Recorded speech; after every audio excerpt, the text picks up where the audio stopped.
Asnas give you automation on the curse thing. If you play an Asnas setup, you can just have it on kill. The soul eater thing. Oh my god. The #1 most important thing you need to remember on this pub before you go and fuck it up is that temporal chains needs to be, this number needs to be less than 0.7, okay? No matter what. Do not fuck this up. Don't have curse, like, just make sure that this is #1 thing, okay? This needs to be here. And then, that's really important, because Bladefall of Chartha says a volley of blades falls every 0.7 seconds. So you want the interval to be less than that 0.7. How much less than or more than, it doesn't really matter. Okay, that's the setup. In this setup, it needs to play level 1 Hex Touch with no quality. It wants to play highest level, less duration. This doesn't matter as much, I think. It affects it a tiny bit, but not so much, okay? But you want to just make sure Hex Touch is level 1, okay? That's #1 thing. Okay, this is tech from Devil Cat, okay? You should shout that guy out. Love that guy. FR Soul Sack, super common build already. It's like really popular, but this is like the budget PoB that I made, okay? My current character is an Elementalist, it's not this. And this is why it's super efficient to do with Aegis. Because all you're trying to do is stack ES, right? And normally like there's so many things you have to solve for, but this setup is ailment immune, it's stun immune, it's bleed immune, it's CB immune, it's using a bunch of super cheap uniques. I think the total cost of this is what? If you add these 3 items together, if you add these 4 first uniques items, that's 1 divine, 3 divines, 3.5 divines for every piece of gear on here, okay? 3.5 divines for every single thing on here. The cluster jewels are combined another half a divine, so 4 divines total. Militant Faith for 15 chaos, and then I run about another thing. So it's about 5.5 divines total, okay? Super cheap. How many buttons? Almost 0. The only button you need to press on this whole build is you start out with a map, you turn on Bladefall, right? You turn on Bladefall, and then all you do is press FR. You don't press a curse, you don't press any utility. This setup is meant to be like, you are stupid. Okay, you're dumb. So you play this setup, okay? It's not like the super fucking great boss or anything like that, but you know, this is for like the brain dead. Okay? 9.4k ES, pretty solid, everything, okay? It's free. It is. It's super easy to set up. Let me go over the uniques first, because like I think this is where things are smart. Also, we'll make this Viridian Jewel, because these were 20 chaos when I checked. Chaos damage over time multi, really expensive. For some reason, and I would guess just because of searching, damage over time multi plus poison, mega cheap. This thing is super cheap to buy.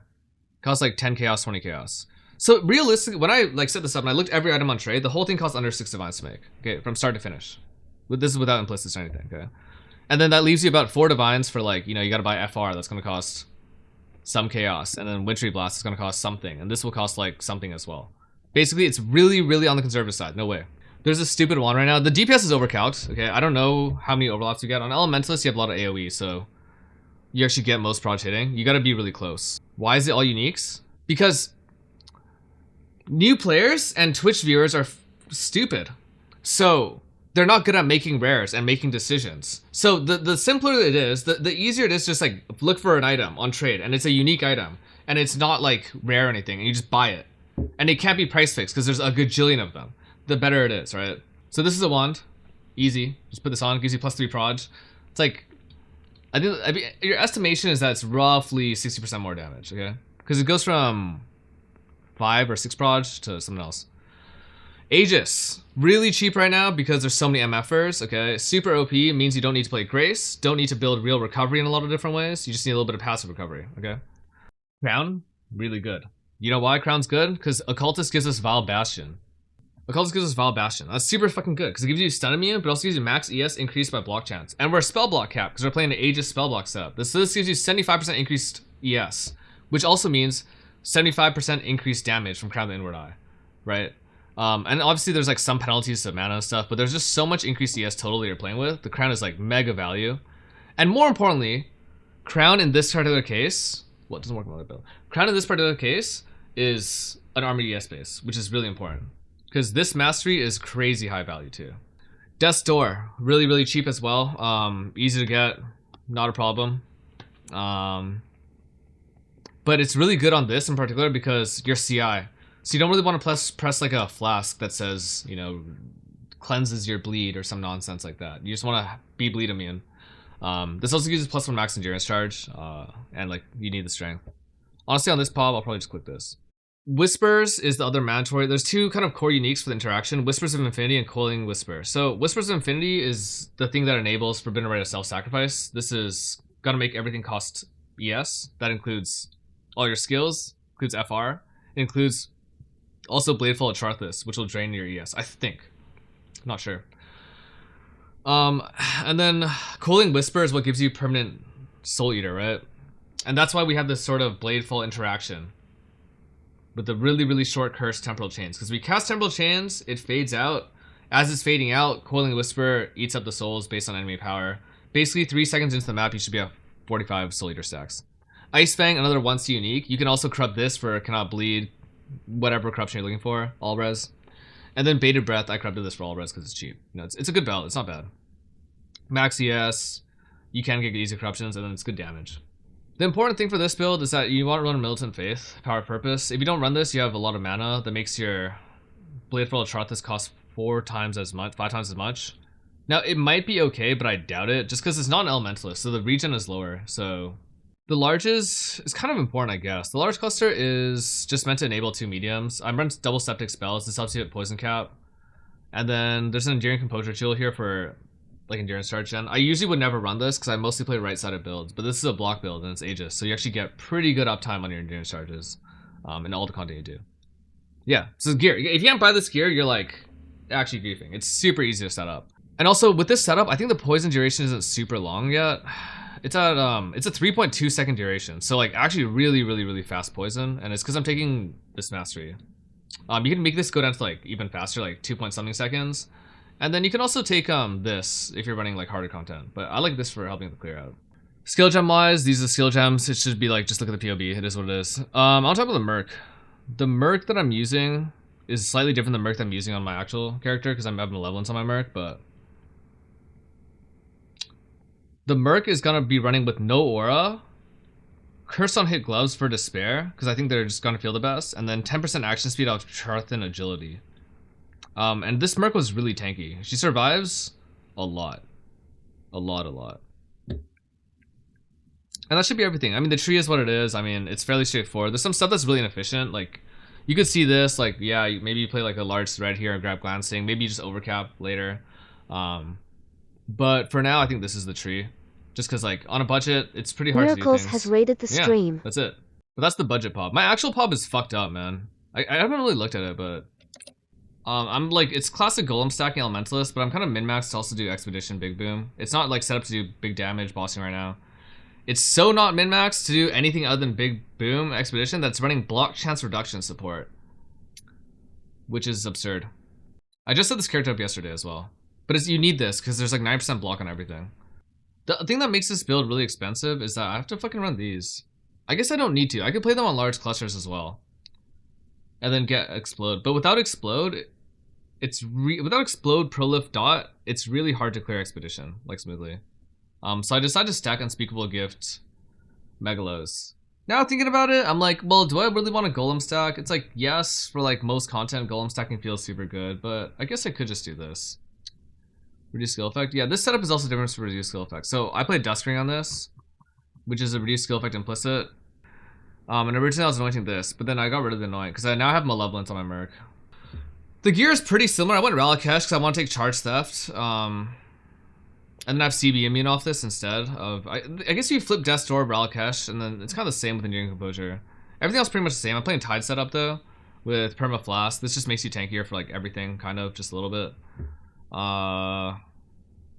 Rest of it looks pretty similar like a regular golem stacker, and the skill gems become much more like, you know, socket intensive because you're golem stacking. It also means though you need less poison chance because I take this node to get heralds. There's an alternative setup where you also run Herald of Purity and then you link that with Guardian's Blessing, and that's a much cheaper 50, but I'd rather have Permanent Determination, and yeah, it's a little less cringe. I don't have Ice Fang Orbit, so I have more poison chance tattoos from that as well. My ring slot instead is the Dust Ring, as I already mentioned. Yeah, I mean, it's pretty similar. Spiritual Aid. It changed, the one big change, like this weapon. I haven't finished it yet, but this is a Minion Essence Craft for dot multi. I would want to annul off the accuracy and then multi-mod, chaos dot multi, and probably increase damage over time. I think it's 30%. You think it's any good? I mean, I gotta divide that map too. Fortress maps are like sick. It'll be right here. I swear it's this one. This is the one.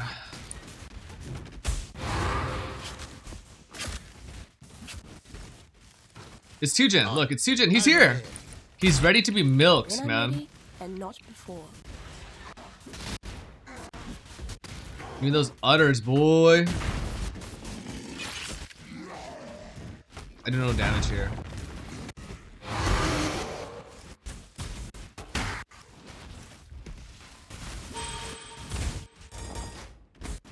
That feels really hard though. On a table and milk him? Exactly. Wait, a table? Oh, I'll put him in the farm, bro. Milking table. You never milk a cow on a table?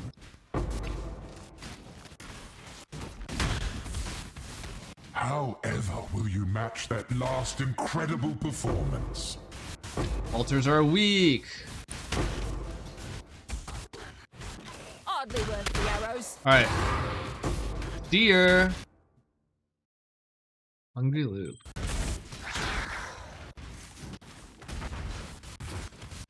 There's hella chaos immune in here. I hope that dodged them all. Alright, this is it. No, what's going on? Oh, this one sucks, dude.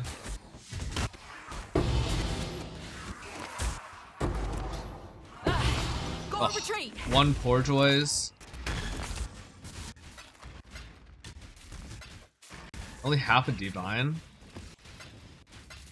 You can go broke. No, I want a juicy. Why can't you let me have a juicy one, dude? So unjuiced. I want to be fucking. I want a nut, you know? I want a nut live on stream. Wait, when you have the track, how does it split the audio? Okay, fine, you can go. Bye. Oh, is this the one, guys? Wait, this is the one. This is actually the one. Oh, it's a milker. This is definitely the one. Okay, I'm gonna hear 50 exotic coins, no problem.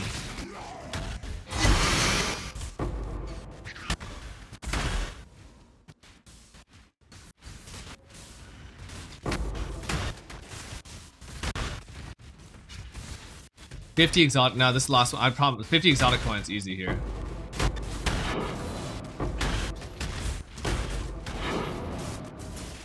You'll see. I'm not to be trusted. No, just this. It's 50 exotic coins. 100%.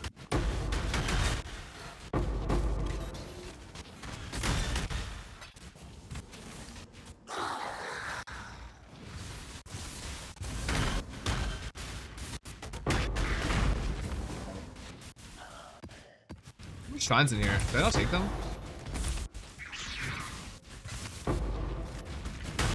When I'm ready, and not before. Alright. Give me the big milk, dude. Oh man, it's Chaos Immune again! What? How does it keep hitting Chaos Immune? For the cowgirl!